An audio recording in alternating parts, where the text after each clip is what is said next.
விருதுநகர் அரசு மருத்துவக் கலைக் கல்லூரி விழா ஒன்றில் கலந்து கொள்வதற்காக வந்திருந்த துணை முதலமைச்சர் உதயநிதி ஸ்டாலின் மதுரையில் உள்ள தனியார் விடுதி ஒன்றில் தங்கியிருந்தார்.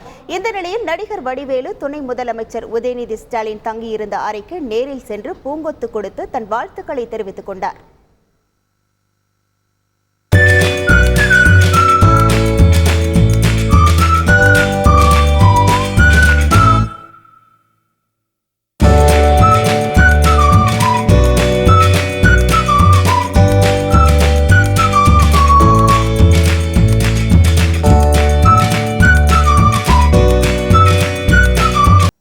உதயநிதி ஸ்டாலின் கடுமையாக உழைப்பதாகவும் அவருக்கு சரியான நேரத்தில் துணை முதலமைச்சர் பதவி தரப்பட்டுள்ளதாகவும் நடிகர் வடிவேலு தெரிவித்துள்ளார்.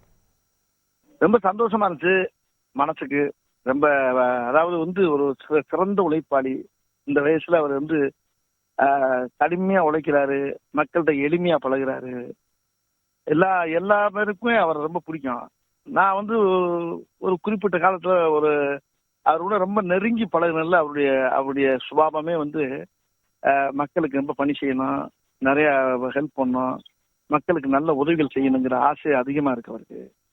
அதனாலதான் திரைப்படத்தை என்னோட அந்த மாமன் படத்தை கூட தூக்கி நான் முடிச்சு அடுத்த படம் பண்ண முடியலண்ணே, வேணாம்னே, மக்கள் பணி நிறைய இருக்கு எனக்கு என்ன. அதனால எனக்கு அந்த பெரிய தலைவரோட சேர்ந்து இயக்கத்துல நான் கொஞ்சம் நிறைய வேலை செய்ய வேண்டியிருக்கு அப்படின்னு இந்த ஆர்வத்தை அப்பயே நான் பார்த்தேன். நான் அந்த ஆர்வப்புறான 2 வருஷமா பார்த்தீங்கன்னா அவருடைய பணி ரொம்ப ரொம்ப கடுமையா தான் இருந்துச்சு. அது கரெக்டான நேரத்துல சரியான நேரத்துல அவருக்கு துணை முதல்வர் பதவி கொடுத்தது மக்களுக்கெல்லாம் ரொம்ப சந்தோஷம். அதை எனக்கு மக்களா எனக்கு ரொம்ப சந்தோஷம் தான். அது செய்திகளை உடனுக்குடன் தெரிந்து கொள்ள உடனே சப்ஸ்கிரைப் பண்ணுங்க.